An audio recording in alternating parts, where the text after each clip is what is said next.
What's up, you beautiful hosers? And today, I want to welcome you back to another YouTube video. Today, obviously, if you watched Wednesday's video, you know today is the Ferdinand review. Now, that that's been said, I'm going to jump straight into it. First half, we know the drill, spoiler-free. Last half, obviously there's going to be spoilers. So, as we obviously know, I'm a little late on getting this video done, mainly because I didn't watch it until the following year, after it technically released in theaters. Because it started off in 2017, I watched it in 2018. So, regarding that, yeah. So, let's jump right into it. After I close this door, because I can hear their stuff upstairs. So, now, the first thing that you need to know about Ferdinand, is it a children's movie? Yes, it is a children's movie. Does it have flaws? Yes, there are quite a few flaws in this film. Is it somewhat motivational, like some of the Disney films are to children? On that part, I can say kind of yes and kind of no. There are certain sequences in the film that aren't exactly hope-driven. But, other than that, it's got a good soundtrack. I was actually hoping to hear more of Gabriel Iglesias in the film. However, that part disappointed me. So, I'm kind of biased on that part. So, all this stuff, they've come together with a good cast, a good group of characters. They've actually got better character development in this film than they actually did in the movie Coco. Now, the reason why I'm saying that is they actually went back to a point where they wanted to go straight back to their roots. Now, their roots being, we'll show you the start of this entire lifespan of where the film is going to head. Now, the interesting part about that is when they're doing stuff like this, generally we're going, oh, it's going to be short, it's going to be sappy, it's going to be like every Disney film ever. This actually doesn't follow by the same rules that 90% of their films follow. Their films usually are getting straight to the point right away. This film actually takes time to build up. Now, the fact that it doesn't climax right away, like some of the Disney movies that are for kids, then you start to realize, okay, maybe this is a film I could take my kids to. This is a film that I could show my grandchildren, my great-grandchildren, my great-great-grandchildren, and they'd be happy with it. So that being said, great cast, great group of actors and actresses, but overall there are a few animation mistakes, and I'll get into that on the spoiler part. I'm trying my best not to spoil anything, so when I was talking about the time-lapse reference, I'm pretty much talking about all of the Disney movies in general. Now, I realize that I may never actually work for Disney, but I do praise most of their films because most of their films made my childhood. Perfect example is The Incredibles. Now, Incredibles 2 is coming out not this year, but next year, I believe it was.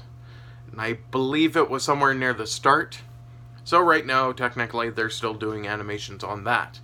But in this movie, that's the here and now, technically.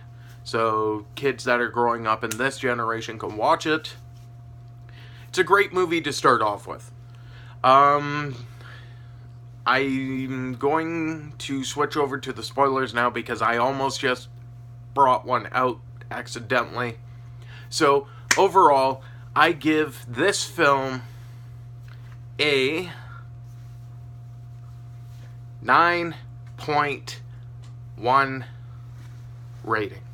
Now, the reason why it's 9.1, and right now we're into the spoilers, so if you don't want any spoilers, click off now.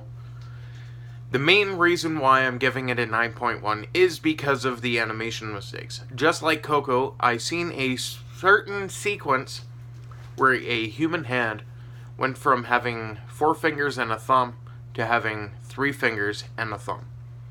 Then there was also one minor animation mistake with the rolling where you could actually see part of the bull actually go into the ground. Now that's minor stuff here nor there. That is minor stuff. That's the main reason why I pointed out the animation mistakes. Sometimes when they're talking, it doesn't actually seem like they're forming the words that they're supposed to. Now, the thing about Disney is they like their motion capture suits, so they try doing that so that they actually get the lip movement perfect. In this case, it was just one of the few odd occurrences where the mocap didn't actually capture something perfectly, so they had to go back and readjust it. That's what happened here. And then, another reason, Gabriel Iglesias was in the film, but he didn't actually have a whole lot to do with the film. They brought him up as a main character, but really, you only maybe see about half an hour of screen time of a character in an hour-and-a-half movie. Now, he isn't the main character, I understand that. John Cena's Ferdinand is the main character. And there was a few issues with John Cena's character that were the midway point of the film and the near end point of the film. Now, the thing that I'm willing to point out that is spoiler heavy is pretty much right in the middle when they are suggesting that he has to be a bullfighter. Now, the part that I'm kind of straight about is the fact that they had bulls having a dance-off with a bunch of horses, and they pretty much brought in most of the characters to do so. Gabriel Iglesias was also in the scene, but he wasn't one of the dancers because he was one of the hedgehogs. Now, the interesting part is they show one real-life location pretty much about 5 times within the movie, and then they switch right back to the proper animation of what they're emphasizing that it would look like if this was actually occurring. Now, the interesting part about that is they pretty much stereotype some of the characters heavily. Now, the reason why I'm saying stereotyped is because of the animal that they are. For example, hedgehogs like shiny things, so of course hedgehogs are trying to steal everything that they find as an apple to their eye. Then you have the horses that are pretty much the stuck-up rich person that you would think they would be if they were actual people. And then you have the bulls, where one of them is stereotypically meaner than everybody else and just does not care. There was a lot of stereotyping of the animals that went on throughout the entire film.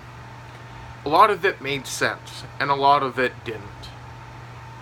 Now, the main purpose of this film was get it out to the kids so the kids can watch this.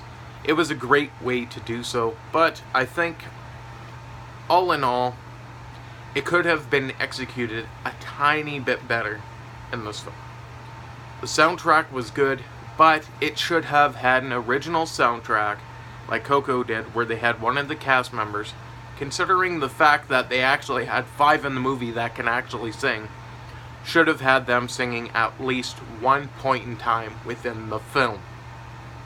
Now, that's where I'm going to leave this off at, because pretty much the start of the film just goes straight from where Ferdinand was when he was a child up to where he is now. Now, the time-lapse that they used didn't really make sense, because they didn't really give a time-lapse other than it had been a couple of months. So, as always, I hope you're having a fantastic 2018, and if you're not, I hope it gets better for you sooner rather than later. Peace out. I will see you all in the next video.